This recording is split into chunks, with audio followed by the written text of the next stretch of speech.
and welcome to this week's edition of the Live Stream Live.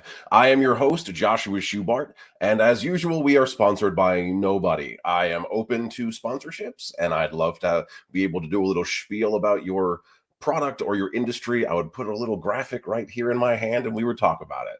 I hope everybody's doing well. I'm doing pretty good. Today's show mug is Wally from the Pixar animated film Wally. He's one of my favorite characters, and he was my wedding cake topper at my wedding because he's the coolest.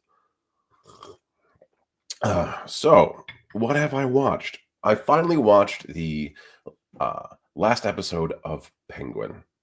Have you all seen Penguin? I really love this show.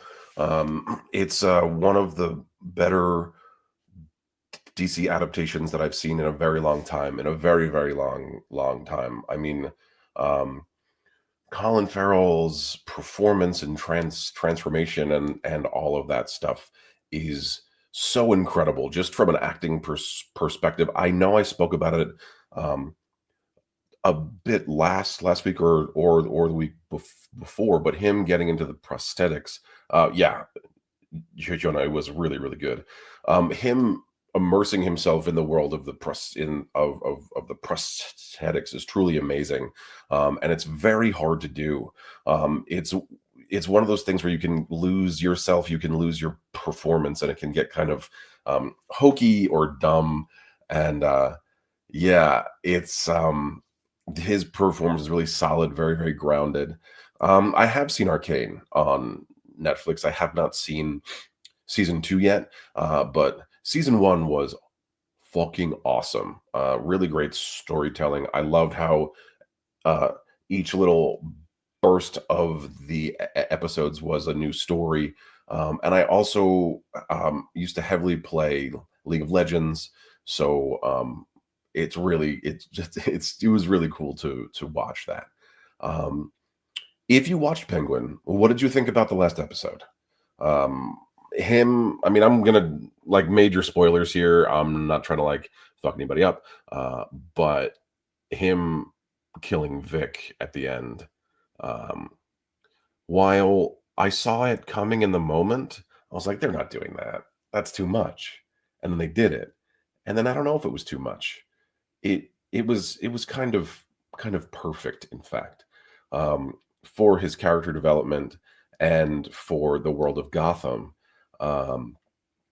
This particular world of Gotham, which is way dark and super gritty, I felt like it was a perfect way to propel him out of this, fantasy world of him wanting to be like Rex, who was the mob guy who ran his area before, and into this new version of that, because his entire life was a lie, and then him making his prostitute lady friend be his mom at the end just made it even more weird and disturbing. So I really enjoyed it.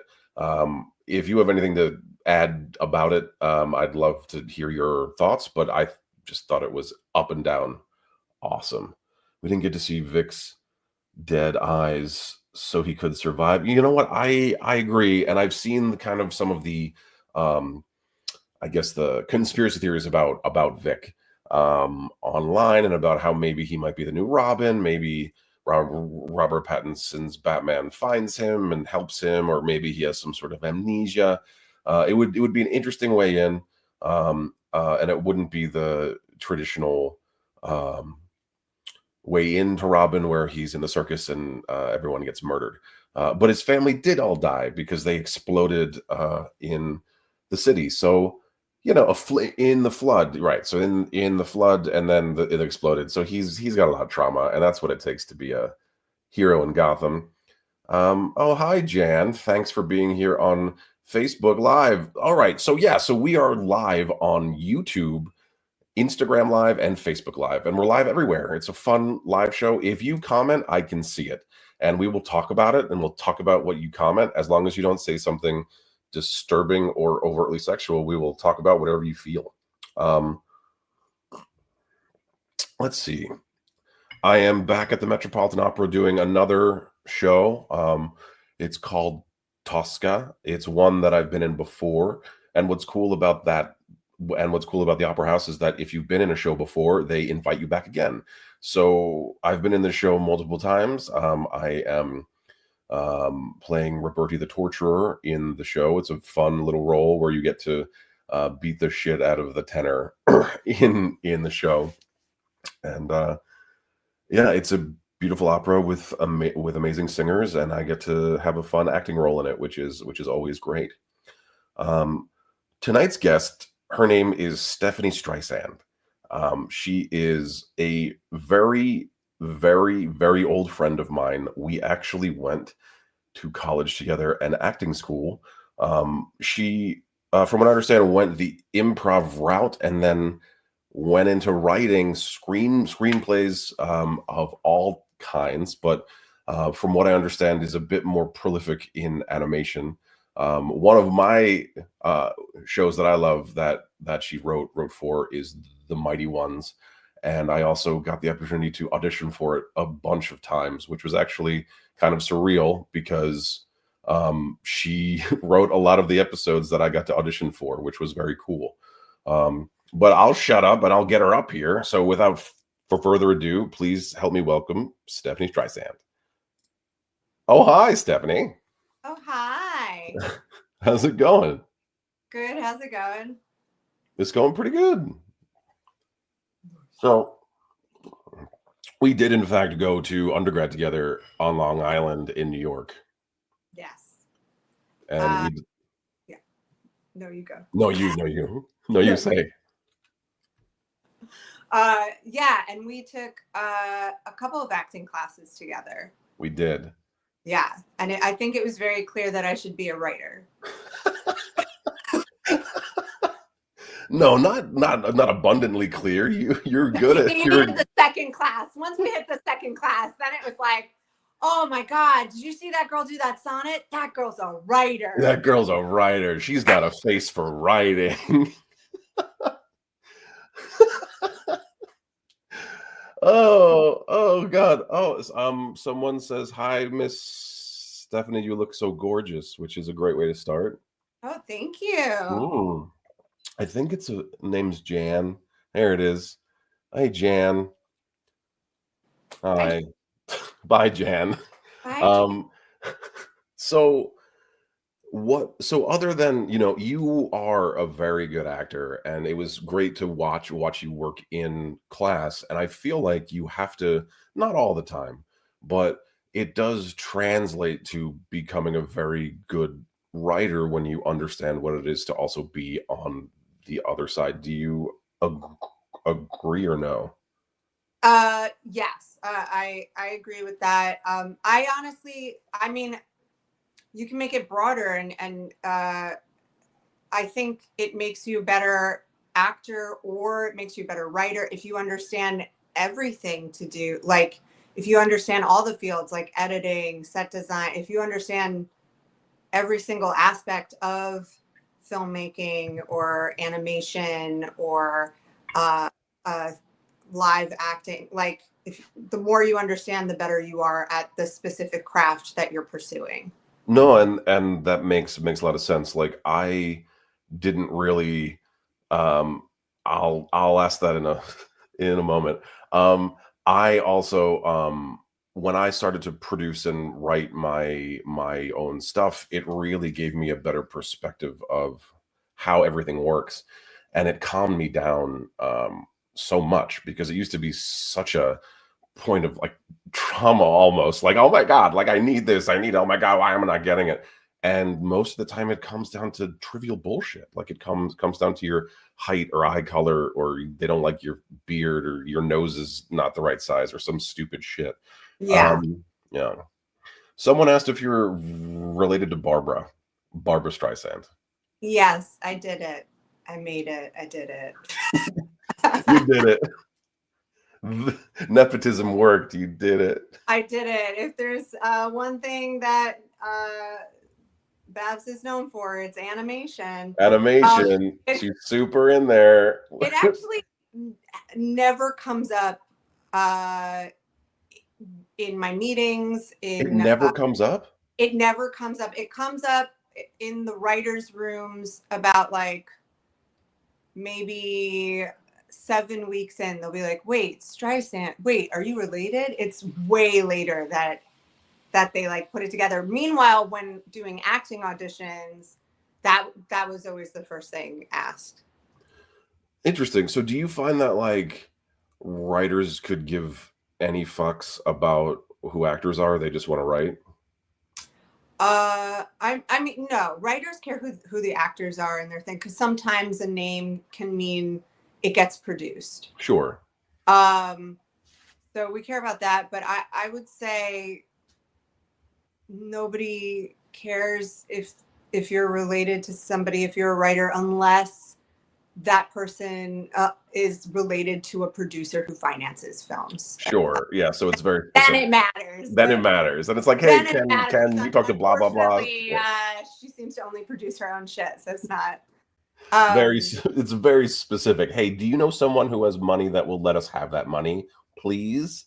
I mean, I'll tell you a story about her. My cousin wanted to be an actress when she was like 6 or 7, and the family was like, "Oh, well, why don't you call her and like, why don't you call Babs and like see like if she could give you advice and da da da." And the conversation was like, "Oh my God, I'm so excited for you. You're gonna love making it on your own."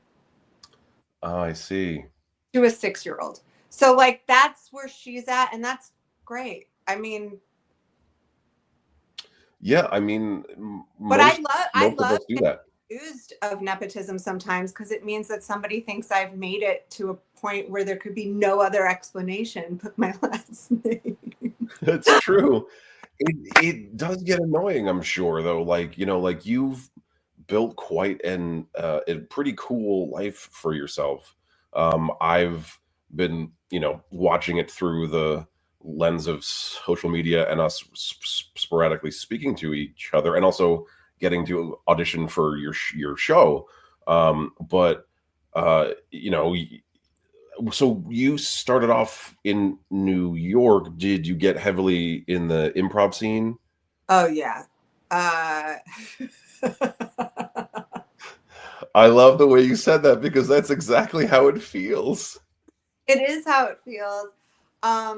Improv is super fun. But I think improv is a little like buying a boat. Like it's really fun to take out for a spin, but you spend a lot of money in a boat that like doesn't go anywhere. Yeah. And maybe like get you money back. It's just like, you know, it's a thing you do for fun. But you meet a lot of really funny, talented people while you do it. So it is good. If you're thinking of industry wise, it's great for networking. It's also great to build certain tools. Improv is great for pitching. Improv is great for acting. Improv is great. Is great. So I'm not saying don't do it. But don't do it. Don't do it. It's a gateway drug. It's a lot of fun. And because of that, it is a little addictive. So just my advice is no one to stop. I know it is true. And also no one, you know, I don't know what to say, but like, actually, I don't know how it is anymore, but there was a lot of like predatory shit happening within the improv scene for a long time. And then like that got exposed a bit, and then everything exploded because of COVID, just like everything else, like everything shut down. And I don't know how it's been since it's reopened, but I honestly, since things have reopened, a lot of people, a lot of talented people who are really good at improv have realized that they don't necessarily need to go through the specific comedy theaters, and they can make money putting it up independently. Sure. And they don't need like the name of the theater to help them with their ticket sales. I would say they have more confidence in themselves.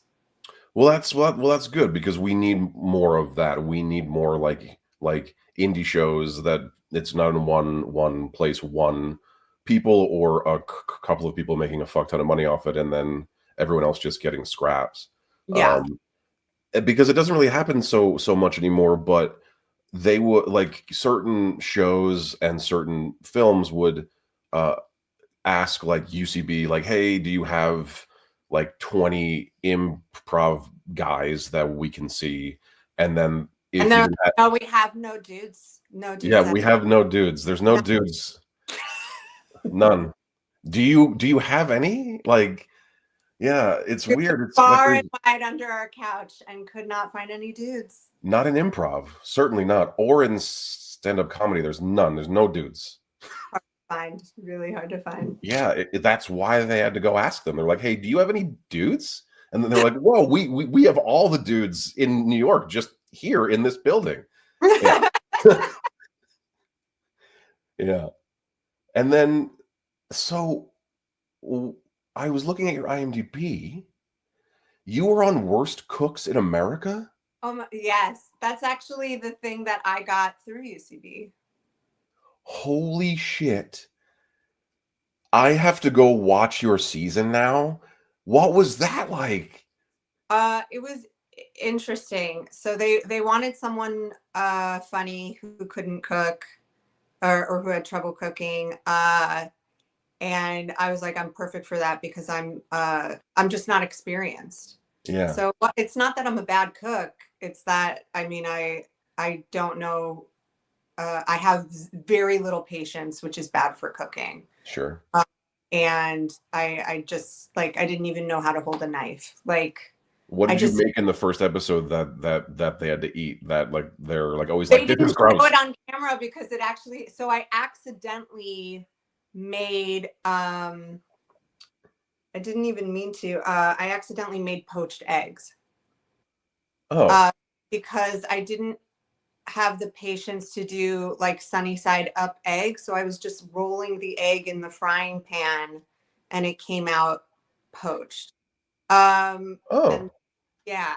And then it was like raw spinach with dressed salad dressing and some almonds and a little bit of honey. So it looked like something a model would eat. yeah. But I was like, this is what I know how to cook.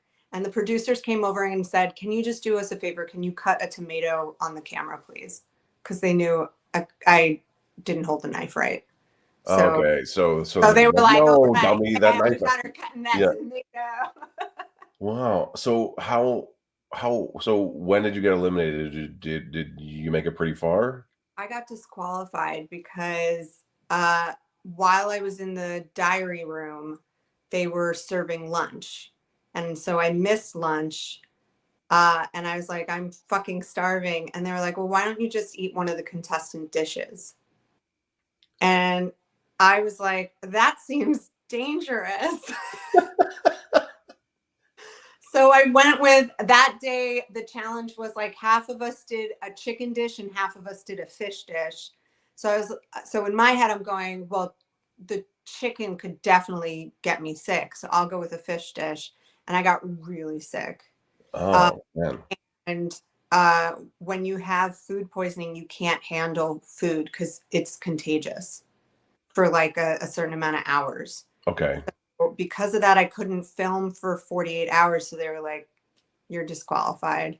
So But it was, you were shooting for the show, you missed lunch, they wouldn't feed you, and then they said, "Eat some of this bullshit," and then you got sick, and then they fired you. yeah. Dude, But that's fucking like, wait, classic. don't book my ticket yet because they were Okay. shooting in New York. So I was like, book my ticket for next week. And I just spent the week in New York with family and friends and then went back to LA. Oh, So okay. So it was like a nice free trip. I only had to be with some of those contestants were really off. But I only had to spend about a week with them where, okay. yeah. So it was fun. Uh, All right. I it, mean, I'm happy that it was fun. I learned how to cook a little bit from it and hold a knife. So I got a little bit out of it. I don't enjoy cooking, so I'm not really cooking Oh, you're not anything. really cooking even now. Yeah. Can you make an egg that is honey side up, or do you still roll it? I haven't tried. I just hard boil them because I can leave them for 11 minutes and then come back.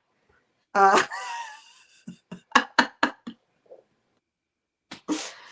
um, So so, I got really into cooking, like oh, super a really? lot, and I'm also like super into baking now. Like I make my own like sourdough bread. I make my own butter, and I like know how to like cook and all that stuff. Um, I don't know. I got really into it. My so I learned how to cook from my wife, who's really into cooking, and then she was like, "I'm gonna make bread," and I was like, "I'm gonna try and learn how to make bread." And now I have to make the bread because I'm really good at it, which is kind of funny. Um, but so now I'm trying to do all this other stuff. Like I'm trying to make like we make pancakes. I'm trying to make cinnamon rolls. I'm trying to do all this shit now, and it's become this like other like obsessive compulsion thing for me because it's like bread, specifically sourdough bread. It takes so much time. So you would hate it. You would go fucking I, crazy. but but it takes multiple days. And if you fuck it up, it's fucked up. Like, and it's not good even. oh, So you have to really like care for it and don't touch it too much. Don't fuck with it too much. oh, Don't, no, no, yeah. And then, yeah, I no. mean, I love it, but it drives me crazy. I do have an air fryer, Oh, sick. which is really helpful because I could cook chicken in that. Cooking chicken in a pan is no good for me because I just keep flipping it over and over and over again because I don't have the patience to let it Yeah, that's fine. do thing. Yeah, whatever works for you, right? Like you don't have to be a you don't have to be a chef. As long as I eat, it's Yeah, as long as fine. you eat, as long as you're eating, that's the most important part. So, okay. So then, you were on worst cooks or whatever, which is still very fucking cool. It's cool and also kind of hilarious. Yeah. Um, but w- was animation always a path that you thought you would be moving into, or was it an accident? Or I always say if you had told me when I was a kid that I'd be writing 30-page papers and 90-page papers for the rest of my life, I would have cried. Uh, Mm, so I loved cartoons growing up. I hated writing growing up. I have oh my god, I have dysgraphia. So dysgraphia. Okay. yeah, so my hand writes slowly manually. So I always Oh, homework, hated writing, and it wasn't until there was something that came out called an Alpha Smart where you could type and then hook it up to your computer at home. And it wasn't until then when I was like, oh, now I can fucking take notes. Now I like writing a little bit more. because Uh, you could type. yeah. Yeah. Uh, Interesting. yeah. I but I was acting right out of high school. I was doing some professional stuff. And then started doing improv while going to college and found that at the time it was easier for men to get on a team than it was for women to get on a team and be seen and heard. And I found the best way to be seen and heard was to write my own stuff. And uh, I got positive feedback from that, and I liked the control of it, that I had a little more control, and it started getting more and more fun figuring out certain things like kind of math equations. I had a lot of fun with. And that's how I got into writing, but I always wrote very silly slapstick. That's just what I gravitate towards due to probably the cartoons I watched growing up. And also, watching Zucker Brothers and Dick Van Dyke on Nick at Night and stuff like that. So I just go to slapstick, which is great for animation. I've written live You're action very good at it. slapstick, but now gone are the days of Zucker Brothers. Well, they'll spend like thousands of dollars on a 5-second joke, but in Oh, animation, you can do that 5-second joke. right. Yeah, because it's animated. Yeah. I mean, you're exceptionally good at writing.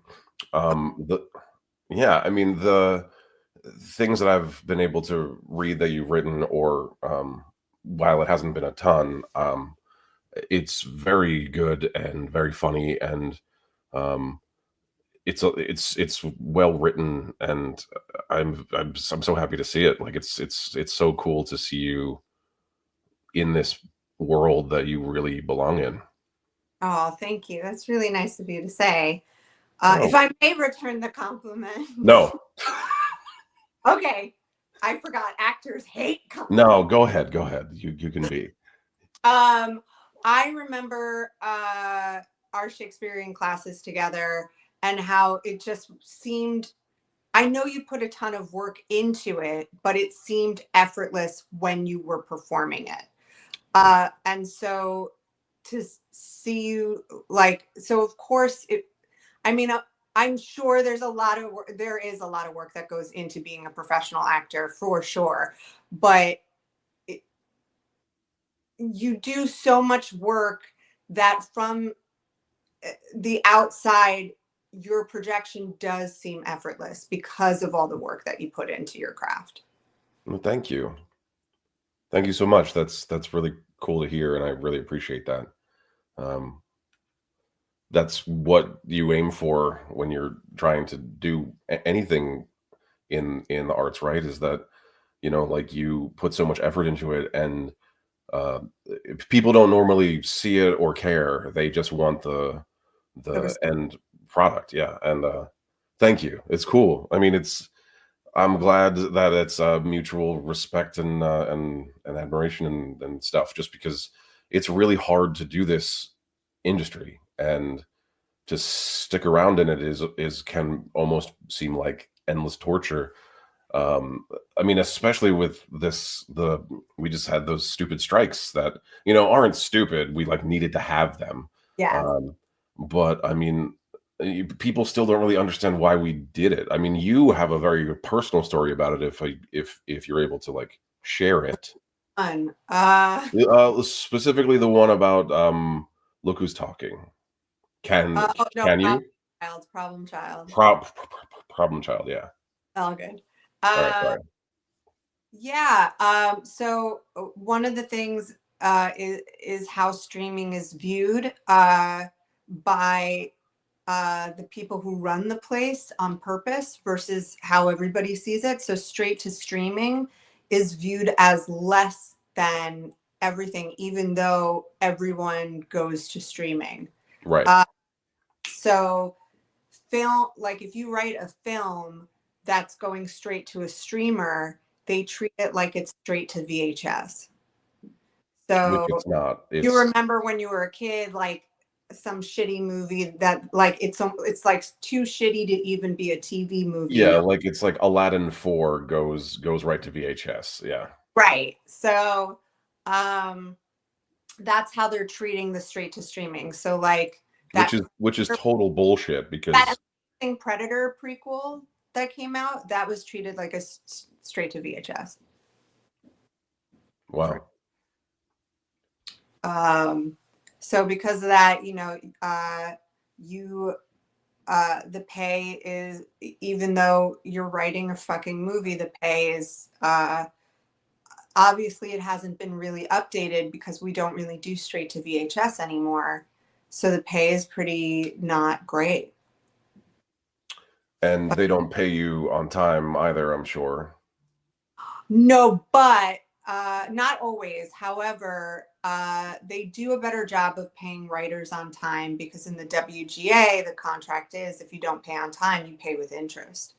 Yeah, so that's what happens with us too, but they wouldn't accept it in the contract. Like that was one of the things that they wouldn't budge on, is that um we were like, let's get actors paid on time or you're gonna have to pay more. And then they said, but we already do pay more. And they go, yeah, but you have to pay more than that. And they were like, we know we don't pay on time and we're not going to. So we're not going to say yes. And we're just going to keep paying late fees. But these late Yeah, fees, please move on. And, yeah. and I was like, guys, just pay us. It's not hard to just cut a check on time. You're worth $42 billion. Like, There are one or two positions at the WGA that are kind of like enforcers that call up and go, "Where's our fucking money?" To Yo, give me my fucking writer's their money. job. They're Yeah. like, "Hey, nice studio you have here. Where's our fucking money?" And Give us some money. I'm gonna rip off your legs. Yeah. Yeah. I'm gonna stab you with this ink pen. A friend of mine just got that job. He was just promoted to that, and I was like, "What is it like?" He's like, it's pretty crazy how they know that they're in the wrong, and you're like, "Where's the money?" And you just I love the fact that our union has enforcers. I just think it's cool that you just get to like there's like a whole ass job where you just get to scream at people, and it's like fine because they're fucking up, and it's like you're fucking up. Give it to us. I don't know why you. Yeah, the shit that they pull to keep folks. I don't know if it's on purpose. I hope it's not on purpose, but it feels like it's purposely pulling power away from the people that make them their money. Right. And if you don't get paid, then you can't like do it anymore. You have to go do something else. So I don't really understand why they do that shit. Yeah. Yeah. They see it as, I think they see it as like, "Oh, we're giving you money. Like, you're lucky," instead of them realizing that you're the one making them money. I think they realize it. I think they just want to fuck with you because they can. Yeah.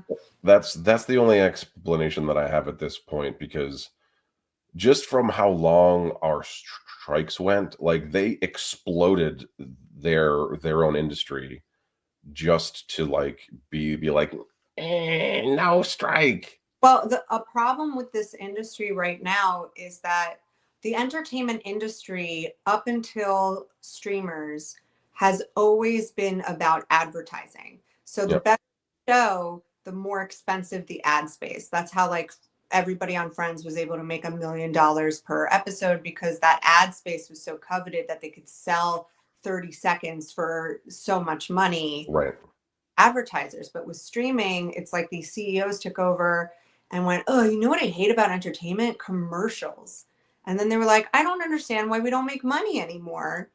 And so right now it doesn't matter if a show is really good or really bad, because the subscribing fees are what runs it, and there's no Right. ads to sell. Although now we're going to go back into commercials, so hopefully that'll help with spending. But it's made these companies do crazy things, such as famously Coyote versus Acme was a movie that was made last year. And are Yeah. you like a preach? No, yeah. But Coyote versus Acme was made. It had screenings, like test screenings. It was a good, really great, funny movie, and they shelved it and claimed it was a loss, that they had like lost it. For fucking tax write-off purposes. Yes. So it cost about $20 million to make, and the loss, they were able to claim $40 million. Yeah. So they made $20 million off of something that never got shown, where I think it was going to go straight to streaming. So it wouldn't have made really any money, because there's no ad space. The same thing happened with Batgirl. It was the same shit. Yes, but with Batgirl, they were able to hide it by being like, "Oh, when we merged, we lost it," as though like as the companies merged, the file went missing. Yeah, we merge, which means that when we merge, the hard drives, they explode and we need new ones. Only Batgirl went missing. Only Batgirl. But with like this has nothing to do with the CEO's bonus at the end of the year or anything like that. But with Coyote versus Acme, there was no merger. So the government was like, "Wait, what happened?" And then kind of just did a "don't do that again." But in reality, we as taxpayers paid for the movie. We did. So we should get to see the movie, since we all paid for it already in our taxes. I also want to see the movie. Wasn't John Cena in it? Like, that would have been cool. Yeah, and Will Forte's in it. Yeah, he's better than John Cena, but like I like them both. Yeah, I think Coyote should sue Acme. I think they should. it's a lot of work. It's a lot of work to make a fucking movie or to make a TV show. And when you do that, or like when you like cancel a show for no fucking reason, not because of reasons, but just because of like your reason, you are blowing up hundreds, if not thousands, of people's jobs. And if it's unexpected, there's not like, especially now, there's nothing to jump onto. Like, what are you gonna do? What did you say over here? It's like most people want the product but don't want to pay for it. Yeah, it's true. That is true. And with the mergers and the buyouts and all the stuff now, there's, insecurity in the industry. So Right. we were talking about this earlier, how no one's going to greenlight anything until next year. Yeah. And something that's happened throughout this year is has been a lot of executives getting fired because there are companies that want to sell like the company name and everything, and the less people that they're currently paying, the more they're seen in the green and not in the red. So they've been firing executives, which means also less meetings in general. And maybe you were developing something with an executive and then they're gone the next week. So yeah, there's a lot of instability right now. And yeah, we're going to find out how it goes next year. Yeah. There's a thing that I can not really say anything about yet, but I'm working with I'm I don't even know what I can say. There's a showrunner. It's a television show who likes me a lot, and we've talked a lot and wants me to be the lead in the thing. But he can't even pitch his thing because his agents don't want to waste it now. So Yeah, we've been calling it shooting blanks. Like, you don't want to shoot a blank right now because a lot of places are. Because right now, what's going on in this industry too is executives who do still have jobs want to meet with writers and hear pitches, even though they can't buy anything, because it looks good on their calendar to be like, look at all these meetings I'm having. You Oh, can't. so they don't get fired. Yeah. So there's a lot of like, this past year has been a lot of, you almost feel like you're in kindergarten with each other playing business meeting. That's very stupid. It like, and like, they're not going to have anything again. There's not going to be anything for them to make again for next year, and then it'll be the end of the first quarter, and then all the trade publications are going to be like, why is the industry so stupid and not working? Everyone is so sad and poor, and it's like, well, yeah, because they're doing it to themselves. Yeah. Like, Bob Iger doesn't give a fuck. He's going to retire again and leave with. I think if Bob Iger's listening, I think he's a really great guy and should consider hiring more female writers that like him a lot. Like, I think he's really great, I like Bob Iger too. But like, we both Bob Iger. Yeah, I love Bob Iger. I love Disney. I'd love to be in a Marvel or a Star Wars, please. Yes. Yes, please. Thank you. But yeah, but it's people that don't have any real skin in the game because they're so wealthy that, and it's not their company, right? They're just running the company. And if there's a board, the board is just trying to harvest money from the company.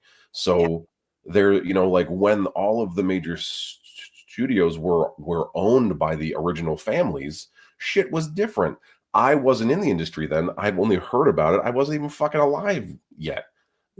But like, the executives worked on sets, they worked on shows, they worked on film, so they understood what it took and what it was like to be on them. That's not the case anymore. Yeah, I compare it to like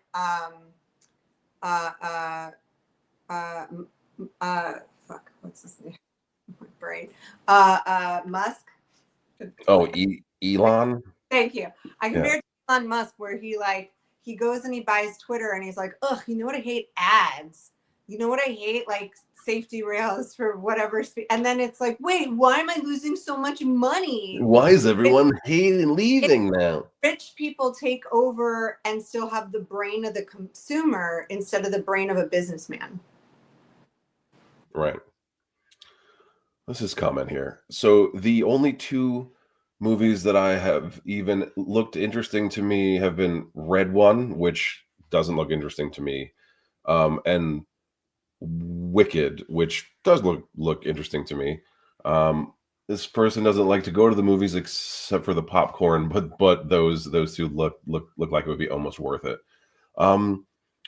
Red, while it seems like it should be okay, has been getting fucking shit on because of the Rock, I guess. Like he's the Is that the Santa movie? yeah, it's a Santa movie.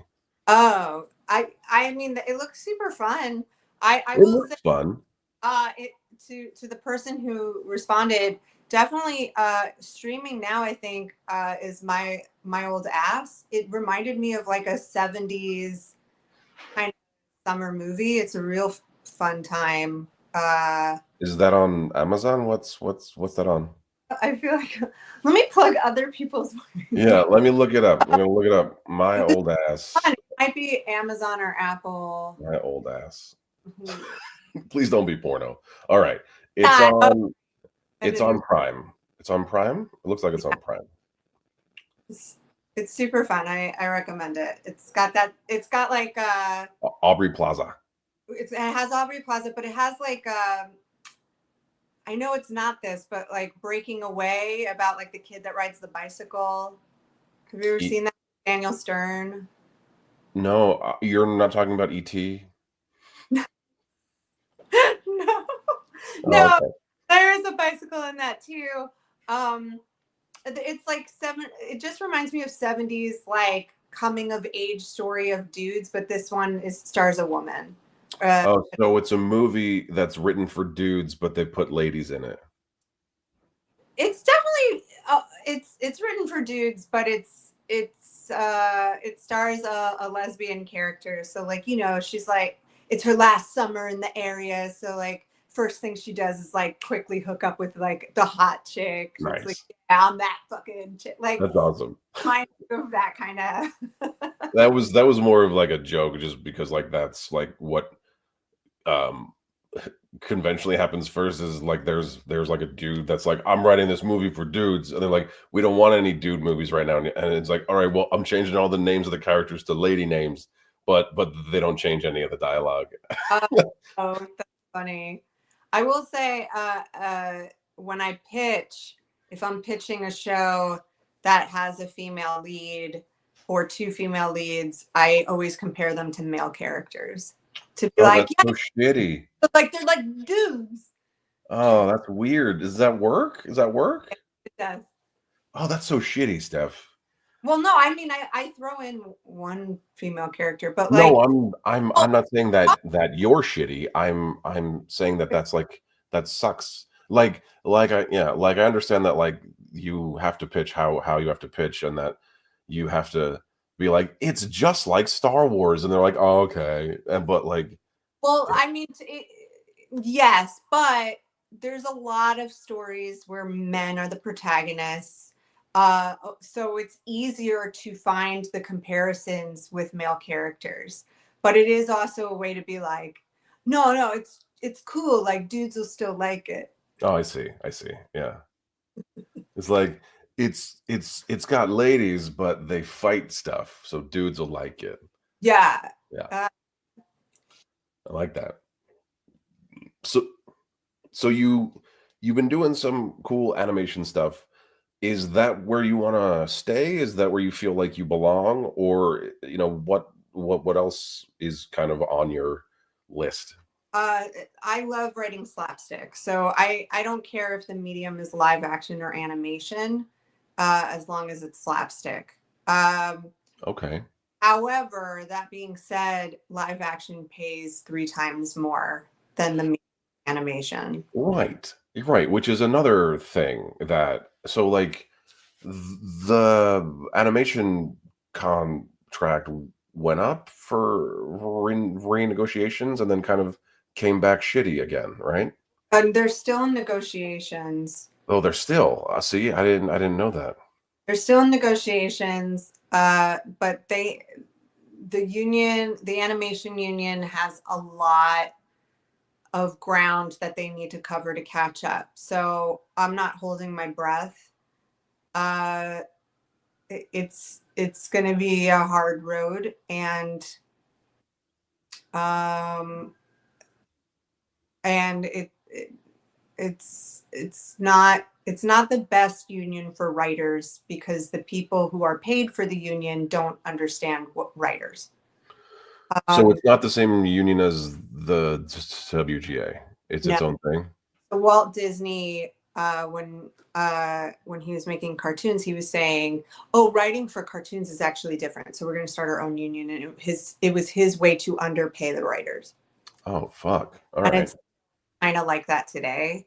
Um, Right, and because you don't get residuals for animation, right? you don't get residuals, you get a third of the pay.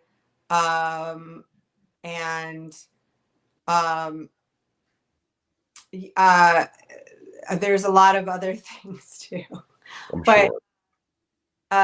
those are the big ones for me. And it's WGA has been trying really hard to be helpful to writers. You're not allowed to poach from another union. You can be in both unions. I'm in both unions, but they can't poach. However, we recently found out we were kind of lied to by people who work for our union. They said that you can't make a show that's under the Animation Guild for the writers. You can't flip it to WGA.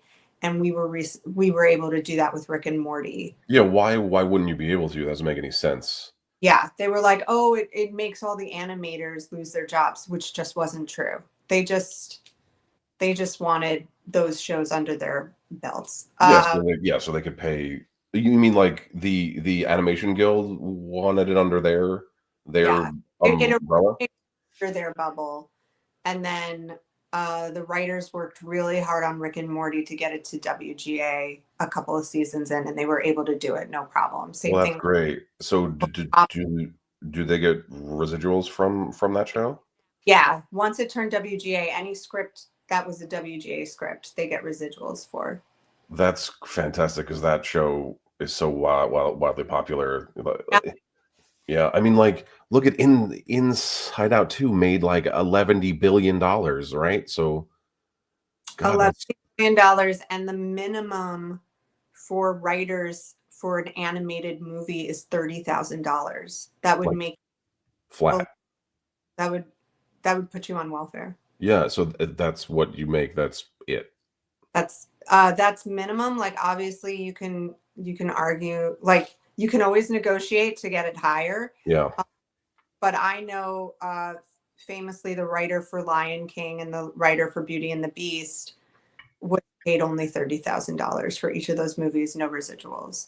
And then they made the live action, and they basically just used her lines. I think she was able to make money off of those because they credited her in it. But it's Lion King made so much money, no residuals. So that's something that needs to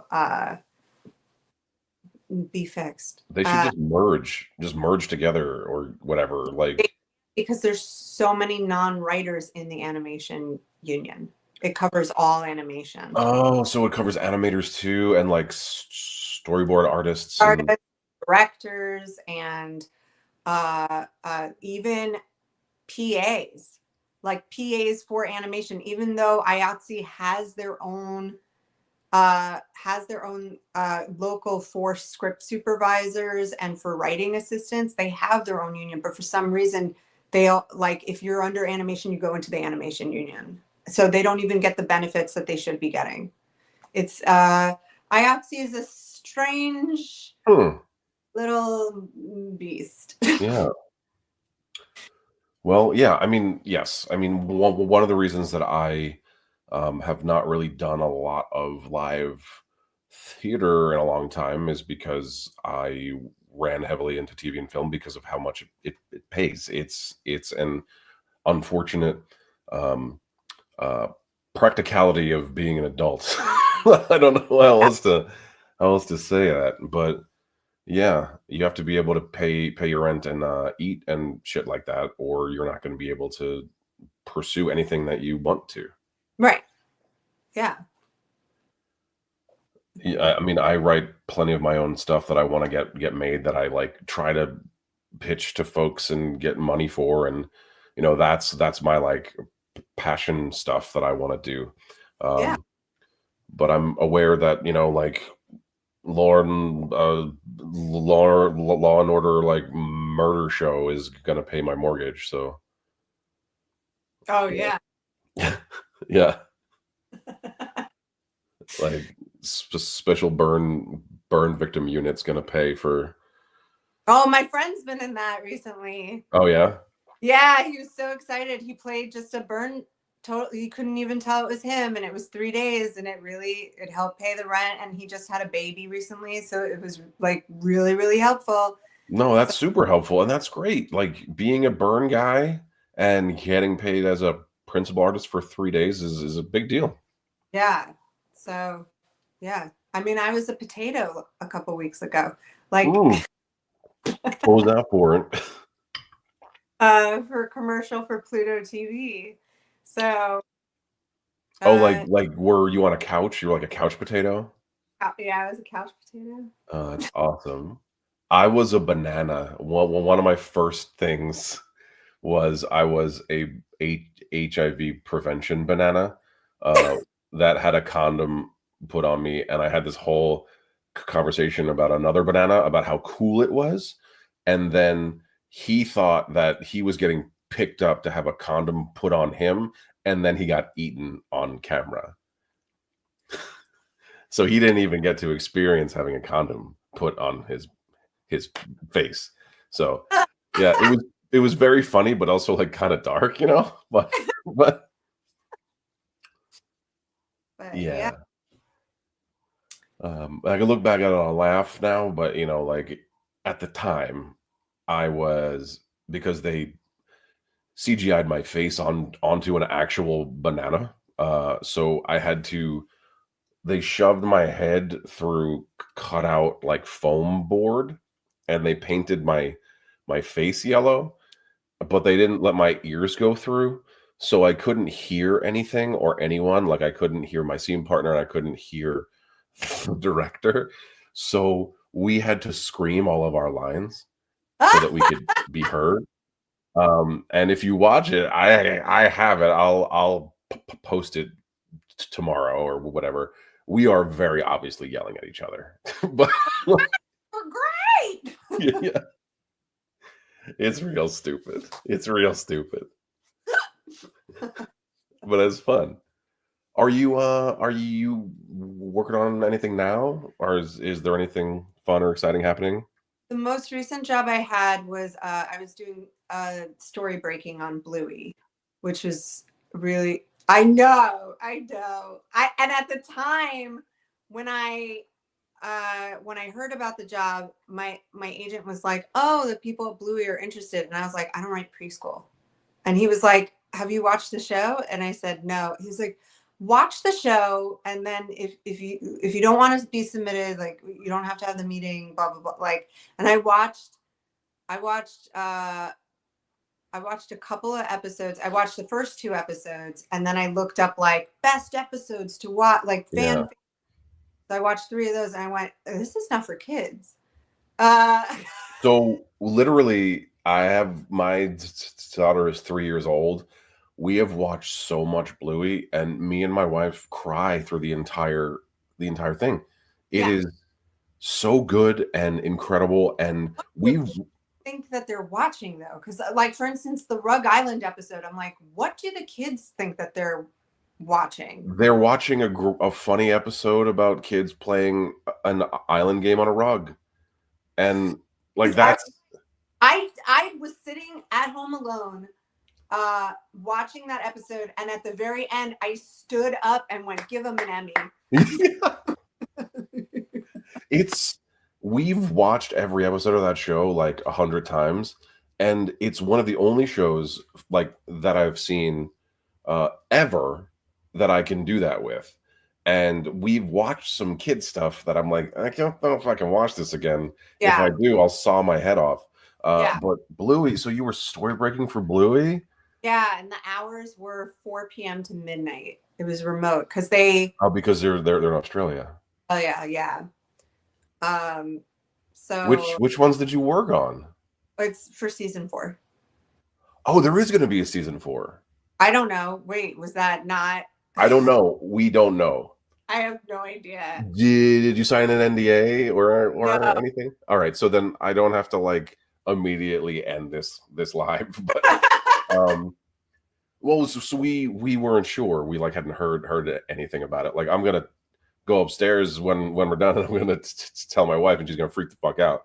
But that's cool. So like you don't have to tell me anything about the actual episodes, but for people who don't know, what does that mean? Story breaking for a show. So story breaking is like they know that they have another a show knows that it's going to have another season, and they're like, oh, we'd love to hear ideas of what we could write about. Like we're not running on empty, but like I mean, it can happen even in season 2, just having writers in a room just spitballing like what the new season could be about. And it's also treated a little bit like a paid audition as well, if they are hiring writers, looking for staff writers, which Bluey's not. Bluey's mostly, it's just written, the episodes are written by Joe.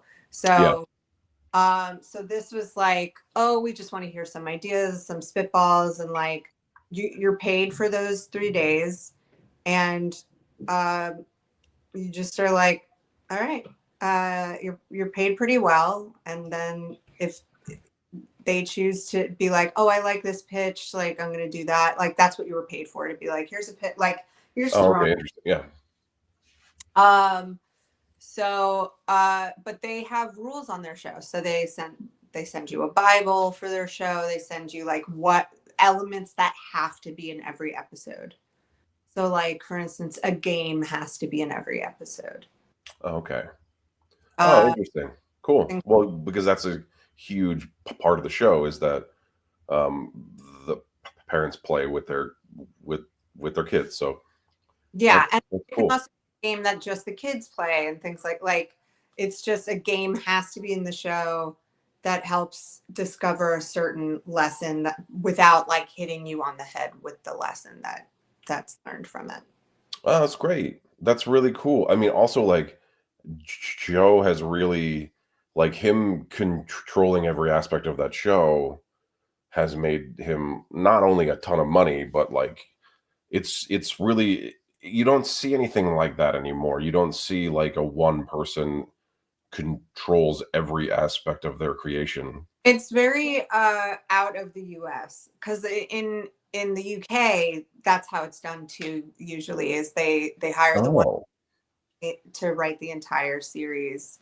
Um, so off the top of my head, like Man Down, which is written by Greg Davies. That's all Greg Davies. Fleabag is all her. yeah. You get it. Uh, No, I mean, I just think that's a much better model.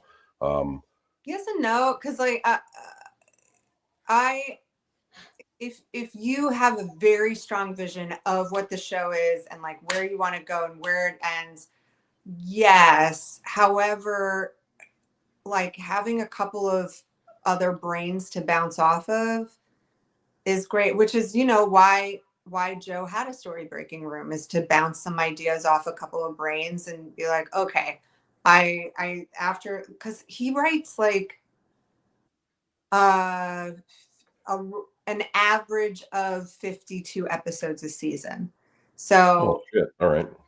like, so this new season it's going to be around the same amount, so it's like uh you know uh I don't think he was running on empty, but like he needed a couple of people to talk to. No, it makes sense. I mean, like when you have a show like Bluey, also that is so popular, and the actors in the show are also going on like Jimmy Kimmel. Like, when is the last time you saw like an animated show have their actors go on? Right. Um, you also don't want it to like fucking suck. So Yeah. yeah, I feel like, yeah, especially with so many, I feel like it's it's crazy. It's the most watched show across all streaming platforms, and not covered by WGA. It's non-union. It's completely non-union. that's so wild. Yeah. Is that's probably not great. No, yeah, I'm sure everybody's not paid as well Yeah. as it should be. But hopefully, like, you know, the hopefully they make money. Some of them make money off the merchandising, but I would assume that the art aspect, the artists are not maybe paid as great as they should be, considering it's such an amazing show. Hmm. I would agree because it's non-union. But I also don't know how things work in Australia either. I don't know. It is under the Australian Union, so I should take it back. But the Australia works interestingly because everything's under one union. So there's no like actors union, writers union, Oh, under just one union in Australia. So it's hard for them to negotiate for things because they're representing everything. oh, so they just are always like in constant fights about everything all the time. Yeah. Yeah. Yeah, I can see how that can be both good and bad. Because like it's like, well, then nobody was working on anything. Yeah. Like it just so happened that we aligned for the first time in like 30 years or something, Yeah. where we were able to kind of like work with each other to be like, no, like we're gonna try and make this happen, and we still kind of made it out of it with not so fun. I mean, you guys got like a really clear AI clause, and we got like here's some money for the AI people that they're gonna make of your skin, and we're like, all right, great. We were lucky in that when the contract was first made in the early 1900s, we had a definition of what a writer is. And it says a writer is a person who blah, blah, blah. And we were like, a writer is a person. So we were like, fine, you want to make your scripts with AI? That's fine. You're still going to be paying a person like $1 million for that script, Right, or not, like $100,000 for that script, whatever the minimum is, because a writer is a person. right. So, so good luck. And they were like, oh, okay, never mind. Yeah, it doesn't make any sense. It's yeah, because it's not cost effective. Yeah. And that's what But SAG aftra was trying to do too. Yeah. yeah, unfortunately, there's no definition for actor with the word person in it. No, no, it's very frustrating. We'll see what Yeah. happens. But Yeah. it's a big scary question mark coming. Did you Let's have see. trouble memorizing Shakespearean lines? Or do So you? in the beginning of everything, just like everything else, it was memorization was the hardest thing that I did. Um, and it's like that with like a lot of people, I guess, but it's also like the least amount of work that you do, because you can't do anything else, as as you took acting classes, without the memorization part done. Now it's like it just goes into my brain when I look at the page. Um, yeah, I mean, It was really hard to get in my brain, and I would cheat by making melodies for. well, it's poetry, so that makes sense. It's basically a song. It's not a bad way to do it. It's just if you get caught in the melody and you speak it that way, then it can get kind of weird. Like if like you're singing like It'll Oklahoma. like make you punch certain words over others where maybe it shouldn't be punched hard, but you in your head memorized it as a higher note. Sure. Um, I actually was I got better and better at memorization, and then when I was on the tick, I had to get so good at it, because our scripts changed literally up until we were walking to set. Whoa. Um, so and this happened for the whole time. So we would get mail, like the amount of like emails we would get, like it's the blue pages, it's the yellow pages, it's the aqua pages, it's the turquoise pages. Like we never got to goldenrod. You know, Oh my. like so, and for those of you that don't know what that means, so each um script revision or script change is they're a different color so that no one gets confused. And normally the last version is goldenrod. It just happened that way, and it's kind of ridiculous. I actually have a shirt that says it just it just says goldenrod on it. um but Out of we context, never that must read a little differently. it does. But we so we would have to memorize our lines walking to set for the first rehearsal, um which was fucking crazy. And sometimes we'd get like 4, 5, 6 pages, um and we just have to literally be like, and then we do like blocking with the pages in our hand, like okay, and then like our like standards would come in, and then we'd all run back to our trailers, and we'd sit in one person's trailer and just like hammer the lines for 45 minutes, and then go shoot, and then you had like 2 or 3 takes, and then you had to move on. But now I can look at a page or two of shit and just it's there. It's in my head. Do you remember who wrote the episode that has the joke he lost Tuesday as like a concept? It's such a good joke. It's such a good line. So Ben Edlin wrote most of the episodes, but there were other really amazing writers on the show. I'm gonna look it up because I don't like, I know like Ben wrote a lot of my shit that I said, uh, Yeah.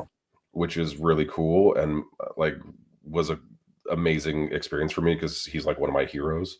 Yeah. But I'm gonna try to look it up quickly on IMDb Pro while also holding a full conversation. I'll think of a topic. I saw, so at the beginning you were talking about the last episode of The Penguin. Oh yeah, talking about the Penguin. I loved it. Okay. I think Vic had to die because if we're going into another Batman movie, it would be weird for Penguin to have a dude following him around being like, "You're perfect, you're amazing, I'd do anything for you, Penguin." Had to go. But Oh shit. conspiracy is there yet. If we didn't see the dead in his eyes, which means that he could come back. I mean, his name is Vic. Like, let him come back as Victor Zsasz. Oh wow, that would be cool. There, so I thought that the whatever his name was, I don't remember his name because I thought he was going to be a scarecrow. Oh, Uh, Doctor. yeah, like I thought he was going to be Scarecrow, and then he wasn't Scarecrow. Yeah, he still might be because somebody found an Easter egg that in his office, the Scarecrow mask and one of the hands are in the room. Yeah, I saw that picture. So I don't know. I thought he was going to be Hugo Strange. But I mean, it kind of makes sense. I mean, they were talking about that new drug. Yeah, I thought he was going to be Scarecrow by the end of it using the new drug. So we got so I found it. So Ben Edlin certainly was a writer. So was Kit Boss, and then story editors also were Francesca Gales, Adam Starks, Mark Ganek, and Joanna Stokes. Oh. Yeah, there was a lot of cool people working on this show. It was like Like I got to meet a lot of people that wrote for things that I watch, but that's how it goes, right? Like everybody that is working, and either they've been working forever or they're just Or now the allowed to. Yeah. hiding out and trying to keep it cool. Well, Yeah. that's what I did. I internally was freaking the fuck out the entire time, and then I didn't say anything. But at the end of season one, I was like, "I've watched you since I was, I was like 11," and like, and like at the premiere party, I got like a little too drunk at the premiere party, and I like walk up to Ben Edlund and I was like, "Listen, man, like I've been like everything, and like I just means so much to me. Like, please don't think I'm weird. If you're gonna bring me back for season two, like I'm just you're great." And like he was like, "Yeah, thanks, man. Don't worry about it. Like it's okay." And I was like, "Yeah, oh God, you just said it's okay. I have to go." But like I It's came back, so it didn't fuck it hard. up too much. It's hard not to fan out. I was once at a karaoke bar and ran into one person that I knew or something, and uh, somebody was like, "Oh, what do you do? Are you like an actor?" And I was like, "No, I write." Uh, and they were like, "What do you write?" And I go, "Animation." And all of them were like, "We work in animation." And I was like, "Really?" Because animation's a small world. Everybody kind of knows everybody. Yeah.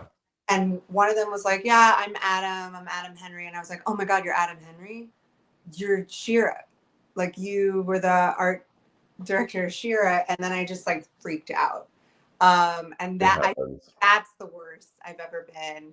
Oh, I've been bad with uh I don't know if Grey Griffin goes by a different name now, but she famously played Azula as well as like every other voice actor. And for Mighty Ones, they wanted to know for like there was like a female character that I created, and they were like, "Do you have somebody in mind, like for stunt casting or whatever?" And I was like, "Oh, I don't know." And they're like, "Yeah, because if you don't, like, well, we can always ask Gray to do it." And I was like, "Gray Griffin?" And they were like, "Yeah." I was like, "Just get Gray Griffin.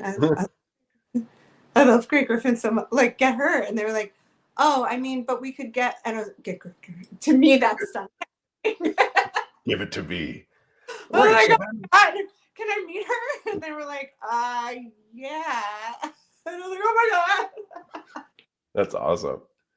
So having auditioned for your show, how does that work? Like, is it mostly offers and they're just hearing people just in case, or Such a weird character in that specific instance that they were like, we could pitch a stunt casting for this specific oh, for the episode. specific thing? Okay.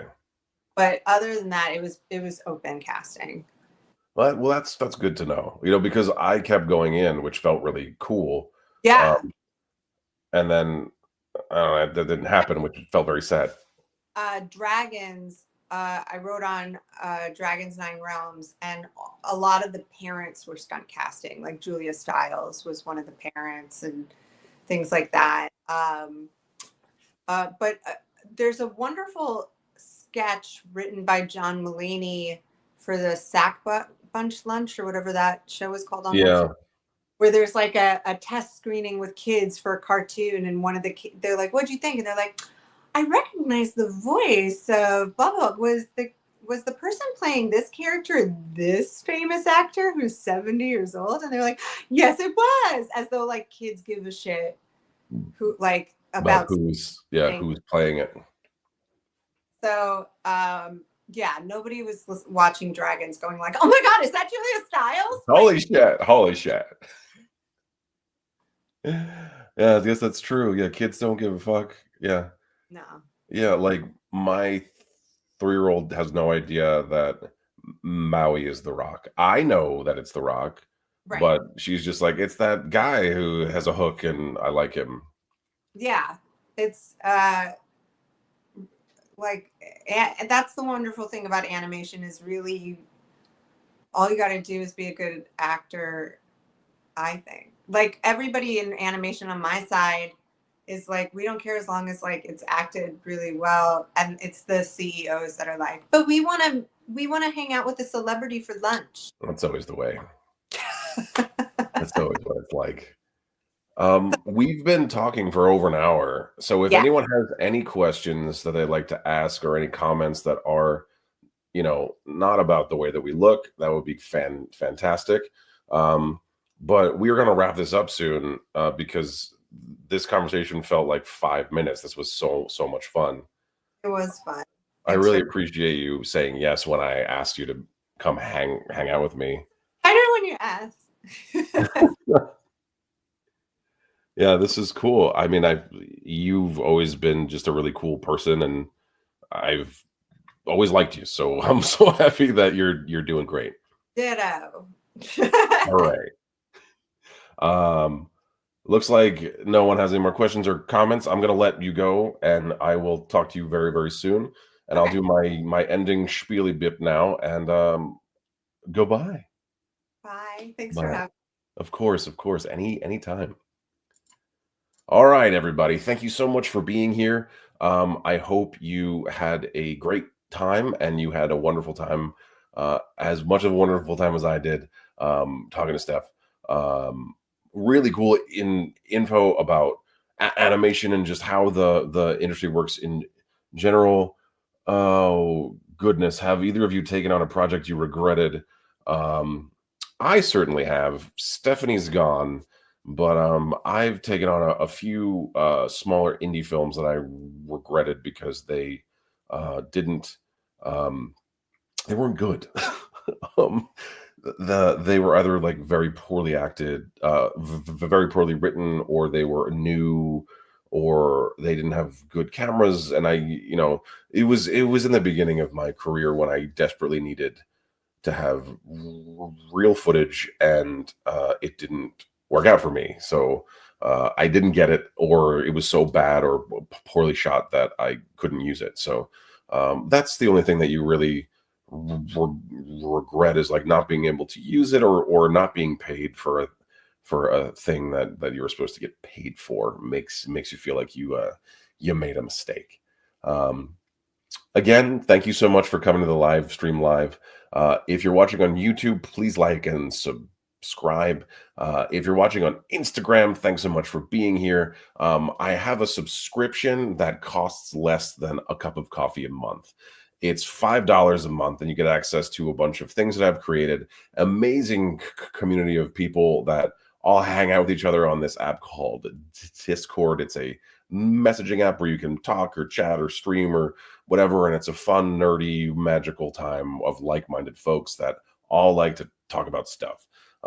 You'll get behind the scenes pictures, exclusive merch, discounts, and things of that nature. It's great that you stutter and you're an actor. I stutter. It's true. I have a stutter and I am an actor. It has been a challenge for a long time. I don't really do it when I'm acting. I'm talking to you live, and it's just who I am as a person, and it's not rehearsed. I haven't worked on the character because the character is me, and I'm just trying to be as real as possible. So I like the fact that you like that I stutter, and I like the fact that you like that I'm a stuttering actor. But yeah, it's cool. Thank you. For a long time, I was told that was a bad thing and that I should leave the industry. Not recently, but in the beginning. It's brave. It's very brave. I don't know if it's brave. I mean, I understand why you're saying that, but I never wanted to do anything else. I had to do this, literally. Like it's a compulsion and a thing that I feel like I need to do. So, and I get great joy from it, and I'm fairly good at it. And other people seem to enjoy watching me do it. So while I appreciate it, I don't think I'm brave. I think I'm just living my truth. And if anyone else has a speech impediment or anything that they've been told they're not allowed to do something, just go fucking do it. They don't know a goddamn thing. I'm on TV. They don't know anything. If I can have a stutter and I can work on myself and I can do stuff like that and be on television, then you can do anything at all. And thank you for coming to my TED talk. um, yeah, no, it's not a PC glitch. I stutter sometimes, but it's okay. And that's it. So again, I have a subscription. There's a link in my profile on Instagram, and there's links on both the YouTube page and on the Facebook Live. So thanks again for coming. I love you for being here, and I'll see you next time on the live stream live. Goodbye, everybody.